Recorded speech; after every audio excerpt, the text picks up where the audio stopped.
है, जितने और लिब्रांडो का पूरा इकोसिस्टम है, जिसको तोड़ने की मोदी जी ने बोला था, उसी भाषा में जवाब दूँगा इनके पूरे इकोसिस्टम को। ये पूरा इकोसिस्टम इसे बार-बार लॉन्च करने में लगा है और इनके सबकी कोशिश एक ही है, किसी तरीके से ये आदमी, ये धुरत, किसी तरीके से यहाँ का प्रधानमंत्री बन जाए। उसके बाद इस देश का क्या हाल होगा, इसके 2-3 टुकड़े किए जाएँ। एक ऐसी लड़ाई है डोमिनेंस की, प्रेज़ेंस की, जो भारत और चाइना दोनों लड़ने वाले हैं एससीओ के अंदर।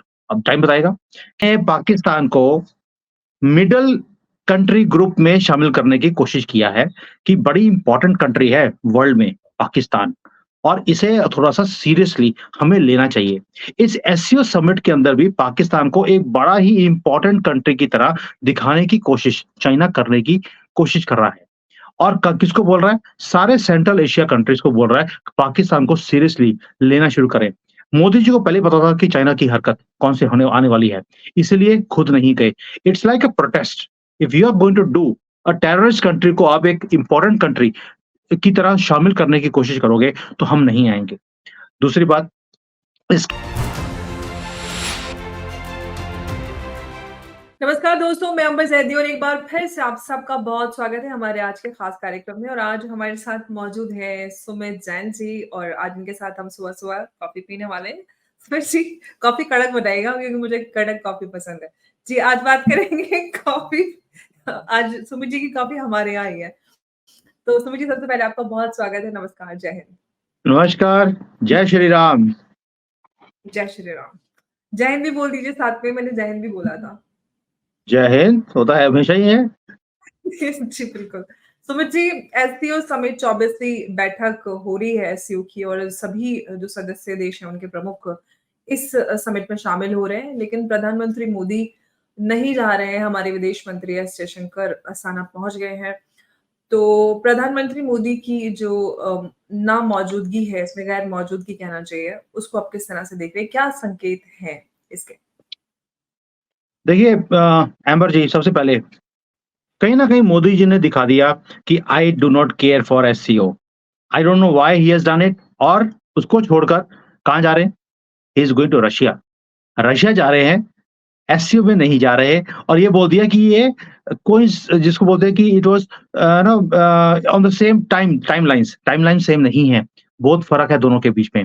ही could have gone to SCO but why he is not going? बड़ा इंपॉर्टेंट सब्जेक्ट है। जयशंकर जी को भेज दिया। जबकि वहाँ पर सारे वर्ल्ड लीडर्स आ रहे हैं, कौन से? मिडल ईस्ट के, यानी कि जो सेंट्रल एशिया है, सेंट्रल एशिया की सारी कंट्रीज़ के लोग आ रहे हैं वहाँ पर। वहीं पर कजाकिस्तान में, किर्गिस्तान में हो भी रहा है और मोदी जी ना जाएँ, कोई भी ऐसी स्टेज वर्ल्ड की नहीं होती जहाँ पर मोदी जी नहीं जाते। ये पहली बार है, ये कुछ स्किप कर रहे हैं। यानी कि कुछ ना कुछ तो इंडिकेशन है और इंडिकेशन ये था, रीज़न क्या है? आपको मैं एक जी, मज़े की बात खबर बताता हूँ रिसेंटली जो चाइना ने किया है। चाइना जी। ने पाकिस्तान को मिडल कंट्री ग्रुप में शामिल करने की कोशिश किया है कि बड़ी इम्पोर्टेंट कंट्री है वर्ल्ड में पाकिस्तान और इसे थोड़ा-सा सीरियसली हमें लेना चाहिए। इस एससीओ समिट के अंदर भी पाकिस्तान को एक बड़ा ही इम्पोर्टेंट कंट्री की तरह दिखाने की कोशिश चाइना करने की कोशिश कर रहा है। और क किसको बोल रहा है? सारे सेंट्रल एशिया कंट्रीज़ को बोल रहा है, पाकिस्तान को सीरियसली लेना शुरू करें। मोदी जी को पहले ही पता था कि चाइना की हरकत कौन से होने आने वाली है, इसलिए खुद नहीं गए। It's like a protest. If you are going to do a terrorist country को आप एक इम्पोर्टेंट कंट्री की तरह शामिल करने की कोशिश करोगे, तो हम नहीं आएँगे। दूसरी बात, इसके अंदर नए जो मेंबर्स हैं उसको भी ऐड करने की बात हो रही है। ईरान ऑलरेडी इसके अंदर परमानेंट मेंबरशिप ले चुका है, वो भी वहाँ पर आ रहा है और बाकी और कंट्रीज़ भी हैं, उनको भी लेके आने की बातें शुरू हो गई हैं।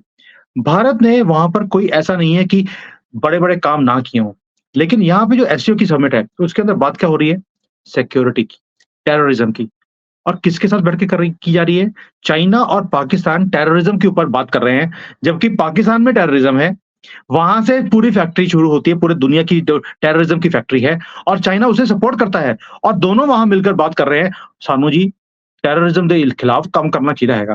देखिए ये तो ऐसा हो गया कि देखिए that doesn't make any sense. जब भारत वहाँ पर टेररिज़्म के अगेंस्ट कोई भी मुहिम शुरू करता है, तो वहाँ पर चाइना अपनी वीटो पावर यूज़ कर लेता है एंड पाकिस्तान के साथ खड़ा हुआ दिखाई देता है। तो ऐसे जहाँ पर दोगलापन हो एक समिट के अंदर, वहाँ पे जाके फ़ायदा भी क्या है? ज़ीरो। भारत ने वहाँ पर अगर टेररिज्म के अगेंस्ट काम किया है, आपको सुनकर भी हैरानी होगी, जो भारत के इनिशिएटिव्स हैं वहाँ पर। मुझे याद है कि कई साल पहले एक स्पेशल वर्किंग ग्रुप बनाया गया था स्टार्टअप्स के लिए, भारत ने शुरू किया था।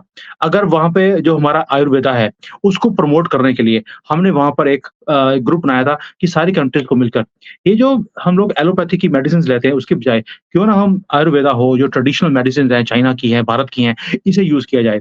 इकोनॉमिक थिंक टैंक्स को हमने वहाँ पे बनाया। मतलब we have done those kind of things जो ये कंट्रीज़ कभी सोच ही नहीं सकते।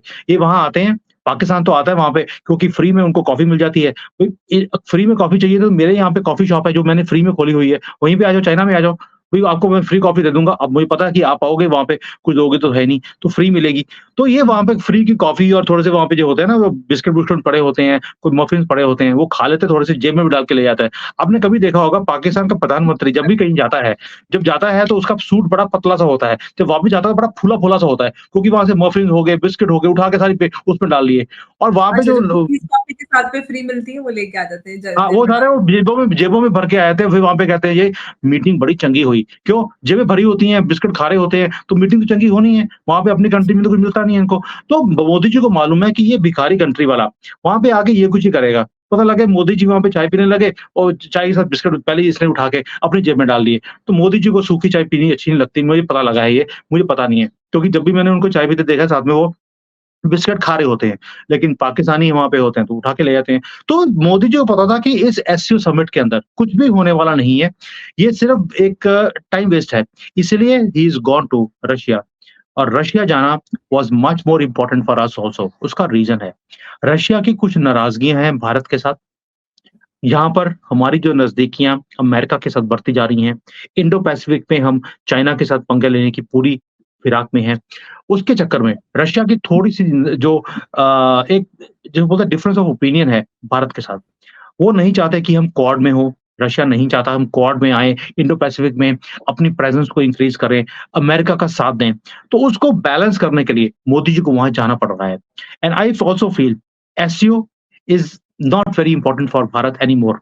भारत को वहाँ पर जानबूझकर लेकर आया गया था एससीओ के अंदर। क्यों? क्योंकि सेंट्रल एशिया कंट्रीज़ को इकट्ठा करके चाइना ने एक ग्रुप बना लिया, जो कि एंटी अमेरिका था। ये सारी कंट्रीज़ एंटी अमेरिका थी। उसको बैलेंस करने के लिए ताकि इसको एक एक सेक्युलर एक इमेज दी जाए, भारत को इसमें डाला गया और भारत को डालते-डालते एक पपी साथ में डाल दिया, पाकिस्तान नाम का और उसके कारण ये सारा का सारा जो बैलेंस ऑफ पावर था इस पूरे एससीओ में, वो खराब हो गया। पाकिस्तान ने एक बार भी कोई कंस्ट्रक्टिव काम इस फोरम में आकर नहीं किया है। अपार्ट फ्रॉम बिस्किट मफिन्स चोरी करने के, इसके अलावा इन्होंने वहाँ पे कुछ भी नहीं किया।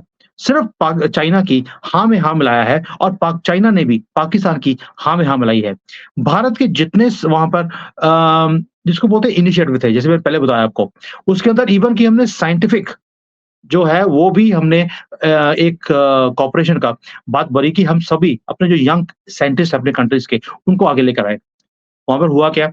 भारत के साइंटिस्ट जाते हैं, अपने आइडियाज़ रखते हैं, चाइना कॉपी कर लेता है और अगले साल पता लगता है कि उन्होंने तो वहाँ पे टेक्नोलॉजी बना भी ली, अभी हम लोग तो रिसर्च ही कर रहे हैं। यानी कि हमारे आइडियाज़ को चोरी कर कर चाइना और पाकिस्तान सारे ये काम कर रहे थे। तो वहाँ पर मोदी जी को लगा यार मेरा जाना कोई इतना इम्पोर्टेंट नहीं है, इन्होंने करना कुछ भी नहीं है। इन्होंने अपने आपस में कहते हैं ना फेड़ियाँ मारनी है, वो फेड़ियाँ मारनी है, तो why to go there? Why not go somewhere where it is something conclusive going to happen. यही रीज़न जी। है और कुछ भी नहीं है and we have given a very, very strong message to SCO I don't care. तो हम ये समझते हैं कि बीते दिनों जो फारूक अब्दुल्ला का बयान आया था कि पाकिस्तान से बातचीत करने के लिए एससीओ का रिवाइवल ज़रूरी है, तो कहीं न कहीं वो पाकिस्तान और चाइना का जो सुर है उसमें सुर मिला रहे थे और वही एजेंडा सर्व कर रहे थे। लेकिन अगर हम एससीओ समिट में भारत के प्राथमिकता या प्रायोरिटीज़ की बात करें कि क्या प्राथमिकताएँ रहने वाली हैं एससीओ समिट के दौरान भारत की? अगर आप इस पे थोड़ा कुछ जानकारी दे पाएँ। देखिए, as far as Bharat is concerned we are very clear, we want good relations with all our neighbouring countries. अब हमारी प्रॉब्लम क्या है कि हम लोग घिरे हुए हैं 3 ऐसी कंट्रीज़ के साथ जहाँ पर हमारे साथ बहुत ज़्यादा प्रॉब्लम आ रही है। म्यांमार उसके अंदर है, चाइना है, पाकिस्तान है। बांग्लादेश के साथ हमारे साथ येस घुसपैठ की प्रॉब्लम है, वहाँ से जो जिहादी आते हैं ये सारे बांग्लादेशी है और वहाँ से रोहिंग्या वाले आते हैं म्यांमार से, ये हमारे लिए कंसर्न बनता जा रहा है। और यही कंसर्न वहाँ पर बोलने वाले भी हैं। कि भई वहाँ से जब ये कॉकरोचों की तरह हमारे कंट्री में आते हैं, अगर हम उठा के बाहर फेंकने की बात करते हैं, आप बोलोगे नहीं जी, ये तो freedom of expression, freedom of speech, ये ह्यूमन राइट्स इसका स्यापा लेके बैठ जाते हो। अगर आपको हमारे कंट्री में ये ह्यूमन राइट्स का स्यापा है, तो चाइना में भी देख लेते। वहाँ पे जो उइगर मुसलमान के साथ जो कुछ हो रहा है, तो वहाँ पे क्यों नहीं बोलते हो? तो वहाँ पर चाइना बोलता है कि आप ना हमारे इंटरनल मैटर्स में इंटरफेयर नहीं कर सकते। भारत वहाँ पर ये सारी चीज़ों के ऊपर बात करेगा, ये फोकस होना भी चाहिए। दूसरा, जो टेररिज़्म का मैटर है, उसके ऊपर हम दोबारा से बात करेंगे, पाकिस्तान को घेरने की कोशिश करेंगे। और मेजर मुद्दा है, जो हम अपना एक ट्रेड रूट्स निकाल रहे हैं सेंट्रल एशिया कंट्रीज़ के साथ। उसके ऊपर Bharat again is going to से ईरान के थ्रू हम लोग एक रूट बना रहे हैं सेंट्रल एशिया के लिए। We are just giving them a open offer. आइए, भारत राइज़ कर रहा है। इसका जो राइज़ करने का जो मोमेंटम है, उसके अंदर पार्ट बनने की आप कोशिश कीजिए। आप भी राइज़ कीजिए, हम भी राइज़ करते हैं। यही हमारा फ़ोकस रहने वाला है। चाइना ये सारी चीज़ों को बर्दाश्त नहीं करेगा, मुझे ऑलरेडी पता है, क्योंकि चाइना अपनी प्रेज़ेंस बचाने की कोशिश कर रहा है, हम तो अपनी प्रेज़ेंस इंक्रीज़ करने की कोशिश कर रहे हैं। So there is a big difference. China is now falling down like a pack of cards. इनको समझ नहीं आ रही कि अपनी कंट्री को कैसे बचाया जाए। ये कभी इधर हाथ मार रहे हैं, उधर हाथ मार रहे हैं और इसीलिए सेंट्रल एशिया कंट्रीज़ में अपनी प्रेज़ेंस को बढ़ाने की पूरी कोशिश में है चाइना और वहाँ पर वो नहीं चाहेगा कि भारत के जो ट्रेड रूट्स हैं, वो कभी भी एस्टेब्लिश हो। इसलिए एक ऐसी लड़ाई है डोमिनेंस की, प्रेज़ेंस की, जो भारत और चाइना दोनों लड़ने वाले हैं एससीओ के अंदर। अब टाइम बताएगा कि जो एससीओ की जो सेंट्रल एशिया की कंट्रीज़ हैं, वो भारत की तरफ आएँगी, चाइना की तरफ आएँगी या दोनों तरफ जाएँगी। अब ये बैलेंसिंग उनको करनी है, हम तो अपनी लड़ाई कर ही रहे हैं। जी। लेकिन सुमित जी, अगर ओवरऑल एससीओ समिट के उद्देश्य की बात करें, क्या-क्या कुछ इसमें होने वाला है? क्या-क्या प्राथमिकताएँ रहेंगी इस एससीओ समिट की? आप मैं उस पे भी आपसे जानना चाहती हूँ। देखिए, ये जो एससीओ की समिट है इस बार, why Modi ji is not going उसका एक और रीज़न भी है। उसमें हुँ। तुर्की भी शामिल होने की बातें बोल रहा है। और जैसे ही तुर्की वहाँ पे एंटर होगा, दैट मीन्स भारत की जो स्पेस है एससीओ के अंदर, वो कम हो जाएगी क्योंकि चाइना, तुर्की, पाकिस्तान ये तीनों इकट्ठे होकर वहाँ पर दे विल अंडरमाइन भारत के जो एम्बिशंस हैं, उस एरिया के अंदर, उस एससीओ के थ्रू जो हम हासिल करना चाहते हैं, वो सारा का सारा डिमिनिश हो जाएगा। इसीलिए जो एससीओ की समिट है इस बार, वो वही जो हमेशा बात बात करते हैं कि इस एरिया में शांति होनी चाहिए। कौन बोल रहा है? चाइना बोल रहा है। चाइना के 18 कंट्रीज़ आस-पास लगते हैं, सभी के साथ 36 का आंकड़ा है, वो बोलता है कि शांति होनी चाहिए और साथ में पाकिस्तान 18 तो बोलेगा नहीं, हाँ जी, हाँ जी। 36 36 का आंकड़ा हाँ, सबके साथ 2-2 टाँके भिड़ाए हुए। सबके साथ लड़ाई है। अब तो ये हालत हो गई है कि लड़ाइयाँ अब तो रेस्टोरेंट पे पहुँच गई है। यहाँ पर चाइना के अंदर जो आपको मालूम है कि जापान ने हल्का-सा आँखें दिखा दी चाइना को, क्योंकि चाइना वहाँ पर एक जो उनके आइलैंड्स हैं जप जापानीज़ उनको टेक ओवर करने की कोशिश कर रहा था, तो जापान ने मुँह तोड़ जवाब दिया इनको। जैसे ही जवाब जापान ने आंसर दिया है, तो रेस्टोरेंट्स के बाहर लिखना शुरू कर दिया चाइनीज़ ने, "Japanese not allowed to enter this restaurant." तो देखिए जैसे कि जापानीज़ सारे भर-भर के चाइना जा रहे हैं, उनको तो पूरी दुनिया में कोई और कंट्री दिखता ही नहीं है जाने के लिए, ये हालत है। और यहाँ पर जो चाइनीज़ प्रोडक्ट्स हैं, स्पेशली जैसे उनकी गाड़ियाँ बनती हैं, वो लोगों ने खरीदनी बंद कर दी। पिछले महीने में जो इनकी एक कंपनी है जापानीज़, उनकी पूरे क महीने में पूरे कंट्री में 1 गाड़ी बिकी है। मैं दाद दूँगा चाइनीज़ को इस बात के लिए कि नेशनलिज़्म हो तो ऐसी हो, कि आपके बेशक आपकी कंट्री ने गलत किया किसी के साथ, लेकिन अगर दूसरे ने या आपकी कंट्री में आपको ये बताया जाता है कि यार दूसरा कंट्री हमारे साथ एग्रेशन कर रहा है, तो नेशनलिज़्म इसी को बोलते हैं। पूरी कंट्री में बिना गवर्नमेंट के बोले लोगों ने जापानीज़ गाड़ियाँ खरीदनी बंद कर दी और यहाँ तक ये हालत है कि जापान की जो ये कंपनी में जिसकी बात बात कर रहा हूँ, उसको अपनी फैक्ट्री बंद करनी पड़ी। 4 फैक्ट्रियाँ थी, 1 फैक्ट्री बंद कर दी है, अगले महीने दूसरी फैक्ट्री भी बंद हो जाएगी। व्हाई? ऑर्डर्स ही नहीं है। तो ये anyways we are diverting from the topic कि नेशनलिज़्म क्या होती है? इसलिए बोल रहा हूँ, ये भारतीय नहीं है। यहाँ पर तो इवन हमें चाइना की अभी और ज़्यादा नेशनलिज़्म की भावना को बढ़ाने की ज़रूरत है। जी, मैं एससीओ के एजेंडा पे बात कर रही थी, आप प्लीज़ उस मैं पे तो वही कह रहा हूँ डाइवर्ट हो गए हम लोग। एससीओ में जो एजेंडा चलने वाला है इस बार, वही पुरानी बातें कि शांति होनी चाहिए, हमें मिल-जुल कर काम करना चाहिए। बाकी पाकिस्तान हर और एक चाइना आदमी की बात करेंगे।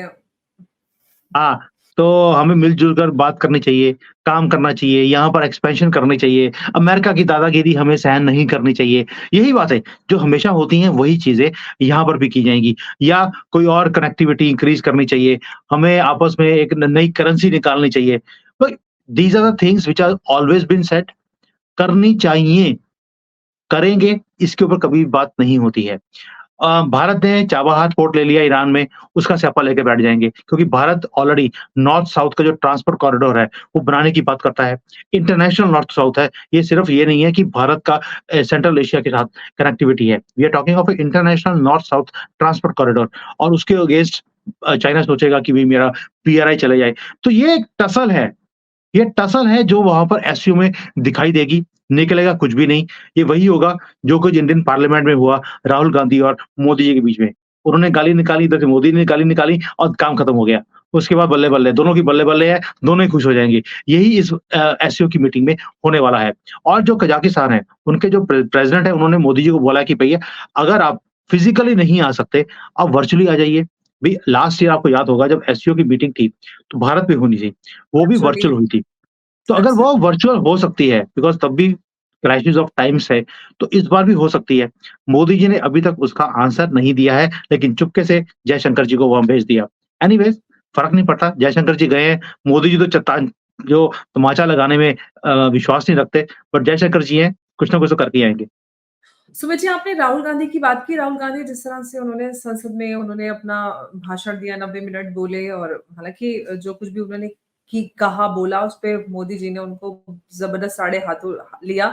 लेकिन कहीं न कहीं जिस सुर में और लय में राहुल गांधी जाते हुए नज़र आ रहे हैं, तो वो उनके बयानों से, उनके एक-एक स्टेटमेंट से हिंदुओं को आतंकी और आक्रामक बताना और कहीं न कहीं ये दिखाता है कि चाइना का और जो उनके विदेश में बैठे उनके आका हैं, उनका एजेंडा वो पूरी तरह से और तेज़ी से सर्व करने लगे। 99 पे आके वो और ज़्यादा ओवर कॉन्फिडेंट नज़र आ रहे हैं।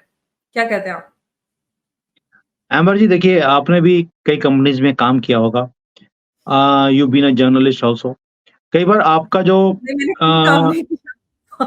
मेरा भी काम मैं एक एग्ज़ाम्पल दे रहा हूँ कि जहाँ से जी, आपको सैलरी मिलती है, पैसे मिलते हैं, आपको उसकी जी। भाषा बोलनी पड़ती है। बेशक आप उसके साथ एक आप सिंगल इंटर्नशिप की है दूरदर्शन में। हाँ, ठीक है, तो वो तो फिर भी मैं कह सकता हूँ कि न्यूट्रल होगा। तो लेकिन वहाँ पे जो गवर्नमेंट है, गवर्नमेंट का जो भी एक डायरेक्शन होती थी, उसे दिखाना पड़ता था। आपको जी, बोलना पड़ता है, बेशक आप उसके साथ एग्री करें ना करें। दैट मीन्स जहाँ से सैलरी मिलती है, वहाँ से आपको बोलना पड़ता है उसी की भाषा में। वही काम राहुल गांधी भी कर रहा है। आपने हमेशा देखा होगा कि वो चाइना की भाषा बोलता है, हमेशा चाइना का एग्ज़ाम्पल देंगे। और भई मैं चाइना का एग्ज़ाम्पल देता हूँ, मैं चाइना में रहता हूँ, मैं हर रोज़ चीज़ें देखता हूँ, मैं अमेरिका का चाइना की एग्ज़ाम्पल नहीं देता सरकार हूँ। भी है, चाइना वाले आपके रिश्तेदार भी हैं। हाँ, मेरा रिश्तेदार कह दीजिए, जो मर्ज़ी कह दीजिए, लेकिन मैं यहाँ पे रहता हूँ, मैं हर रोज़ चीज़ें देखता हूँ, तो मैं उसका एग्ज़ाम्पल दूँगा। मैं आपको अमेरिका का एग्ज़ाम्पल नहीं दे सकता। राहुल गांधी तो बस 2008 में आया था यहाँ पर, उसके बाद तो आया नहीं है और उसके बाद तो सिर्फ़ चाइनीज़ एम्बेसी में जाता है जब भी भारत के साथ पंगे होते हैं और जहाँ से हमारे सारे सीक्रेट्स होते हैं, वो जाकर एम्बेसी में दे देता है। वो यहाँ पे जो इसकी कंपनीज़ हैं फॉरेन में, उसमें पैसे आते हैं चाइनीज़ से, सबको मालूम है। राजीव गांधी फाउंडेशन में पैसे लेता है, पैसे लेता रहा है, ये भी हमें मालूम है। इस बार भी किस तरह से चाइना ने चाइनीज़ कंपनीज़ को यूज़ करके, स्पेशली देयर आईटी कंपनीज़, कैसे इसको प्रमोट करने की कोशिश करी है कि ये भारत का बदकिस्मती से प्रधानमंत्री बन जाए, वो पूरी चाइना ने कोशिश करी। तो उसके बाद चाइना की भाषा इसे बोलनी ही पड़ेगी। इसके पास भी चॉइस नहीं है और भाषा भी बोलने का ये आलम है कि नीले रंग की जो हमारी कॉन्स्टिट्यूशन की कॉपी है, वो लाल रंग की दिखाई गई, कि देखिए मोदी जी कॉन्स्टिट्यूशन चेंज कर देंगे। वो भी लाल रंग का जो कॉन्स्टिट्यूशन है वो चाइना का है, भारत का नहीं है। बल्कि इसको इतना डर है कि भारत चाइना का कॉन्स्टिट्यूशन ही चेंज करने वाले हैं इस बार। चलिए ये तो हालत है क्योंकि कहते हैं कि नकल करने के लिए अकल चाहिए। चाइना ने बोल दिया कि यार तुसी यार कॉन्स्टिट्यूशन की कॉपी दिखाओ ते मोदी जी जो चेंज करने वाले हैं। उन्होंने अपनी कॉन्स्टिट्यूशन की कॉपी दे दी, ये भी कॉन्स्टिट्यूशन की कॉपी लहराते हुए दिखाई दिए। और अनुराग ठाकुर ने बड़ा अच्छा क्वेश्चन पूछा, भैया आप रोज़ ये लहराते रहते हो अपनी कॉन्स्टिट्यूशन की कॉपी को, उसके कितने पेज होते हैं? पेज नंबर तो बता दो कितने होते हैं? नोबडी कुड टेल कहते इतनी मोटी होती है। पेज नंबर नहीं बता सके कि कितने पेजेज़ हैं कॉन्स्टिट्यूशन के अंदर, ये हालत है। तो जो राहुल गांधी इसी से समझ आता है आपको कि राहुल गांधी जो कर रहा है, जो उसे बोला गया है आकाओं की तरफ से, वो वही कर रहा है और यही करते-करते उसके 99 नंबर भी आ गए और मोदी जी ने बड़ा अच्छा बोला था कि ये बालक, है ना? मंदबुद्धि, वैसे उनको बोलना चाहिए था मंदबुद्धि बालक। इसके 99 जो हैं वो 545 में से आए हैं, 100 में से नहीं आए और ये वहाँ पर छाती पीट-पीट के ऐसे बोल रहा है कि मोदी जी को तो विदेश ने नकार दिया है, हरा दिया है, हमें मैंडेट मिला है। और भाई मैंडेट मिला था तो प्रधानमंत्री की कुर्सी पे बैठ क्यों नहीं गए? गले पड़ने तुम आ जाते हो प्रधानमंत्री के बिना मैंडेट के भी। अगर इतना ही मैंडेट था तो गवर्नमेंट बना लेते। स्टेक क्यों नहीं किया? तो भाग गए। तो ये हालत है इसकी। ये सिर्फ चाइना ही नहीं है, जितने और लिब्रांडो का पूरा इकोसिस्टम है, जिसको तोड़ने की मोदी जी ने बोला था, उसी भाषा में जवाब दूँगा इनके पूरे इकोसिस्टम को। ये पूरा इकोसिस्टम इसे बार-बार लॉन्च करने में लगा है और इनके सबकी कोशिश एक ही है, किसी तरीके से ये आदमी, ये धूर्त किसी तरीके से यहाँ का प्रधानमंत्री बन जाए। उसके बाद इस देश का क्या हाल होगा, इसके 2-3 टुकड़े किए जाएँगे और कुछ भी नहीं होगा। साउथ इंडिया में अलग कंट्री बनाकर वहाँ पर प्रियंका इनकी जो बहन है उसको प्रधानमंत्री बना देंगे। नॉर्थ में ये बन जाएगा। ये तो इनकी मंशा है और ये सारा एजेंडा चाइना चाहता है। मैंने 2-3 साल पहले एक आर्टिकल देखा था चाइना के अंदर कि भारत के अंदर एक इतने फॉल्ट लाइन्स हैं कि अगर कोई भी कंट्री उसे यूज़ करना चाहे, तो भारत के टुकड़े कर सकते हैं।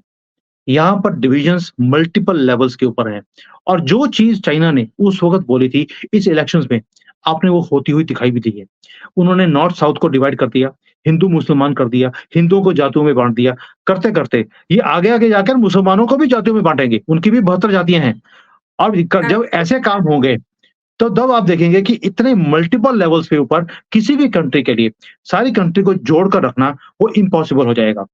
आप देखिए जी। 10 सालों में मोदी जी ने पूरे देश को एक झंडे के नीचे खड़ा कर दिया था और चाइना की सबसे बड़ी दिक्कत ये थी, ये कैसे हो गया 75 सालों से हम इस कंट्री को डिवाइड करने में लगे हैं और मोदी जी ने 10 सालों में पूरी कंट्री को एक झंडे के नीचे खड़ा कर दिया। How is it possible? और नेशनलिज्म भी इतनी ज़्यादा थी कि आज हम गर्व से बोलते हैं, जय हिंद। आपने शुरू में बोला कि यार आपने जय हिंद बोलना भूल गए। दैट इज़ कॉल्ड नेशनलिज्म कि अपने देश के लिए प्यार है, जुनून है। ये चीज़ पहले नहीं थी। आज जो ये वीडियोज़ बना रहे हैं हम लोग, एक जोश है जिसके साथ वीडियोज़ बनाते हैं हम देश के लिए। ये 10 साल पहले नहीं था और यही चीज़ें चाइना को तंग कर रही हैं और उसी फैब्रिक ऑफ नेशनलिज्म को चाइना और ये लिब्रांडोस ये चाहते हैं कि इसे तोड़ दिया जाए। 2004 में 2024 में जो इलेक्शन का रिजल्ट आया 4 जून को, उसके बाद आपने देखा है कि कंट्री कहीं न कहीं दोबारा से बिखरती हुई दिखाई देती है। डिविजन्स सामने दिखाई देती हैं। लोगों के अंदर वो उत्साह नहीं है जो 4 जून से पहले था और यही चीज़ वो चाहते थे। और जैसे-जैसे हमारे ये निराश हुए हुए चेहरे दिखते हैं, लिब्रांडो, चाइना और specially Rahul Gandhi, it is like music to their eyes. और मोदी जी जब जवाब दे रहे थे, राहुल गांधी हँस रहा था उसके ऊपर कि यार तुमने इतने काम किए, धक्के खाए, मैंने बिना किसी काम किए, तो भी 99 ले गया। और तुमने इतने काम करने के बाद तुम्हारी ये हालत है, तुम्हें बोलने भी नहीं दिया जा रहा। This is what is happening और इसके लिए ज़िम्मेवार और कोई भी नहीं, आप और हम ही हैं।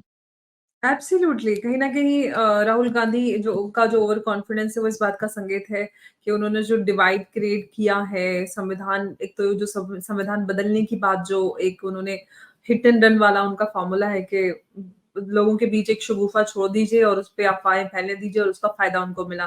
प्लस एक हिंदू-मुसलमान को लेके डिवाइड उन्होंने जो किया, वो भी उनको उससे भी काफ़ी फ़ायदा मिला। तो वो कहीं न कहीं अब उसको एक्सपेंशन करते हुए और वही उसी पैटर्न पे पॉलिटिक्स करते हुए संसद में भी उनके बयानों पे नज़र आए।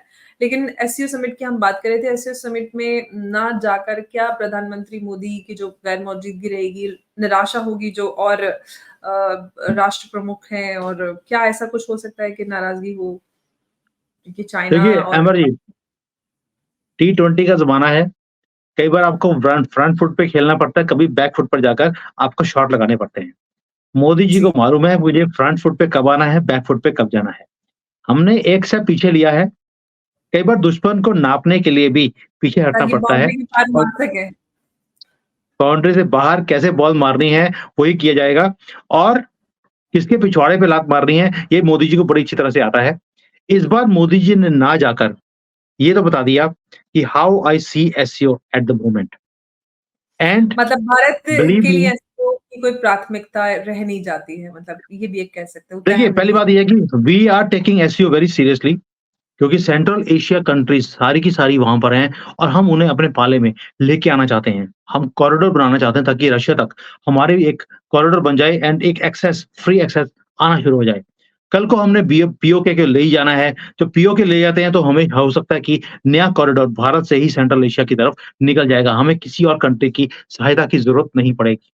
So for us SCO is very, very important. हमारी प्रेज़ेंस भी उतनी ही इम्पोर्टेंट है।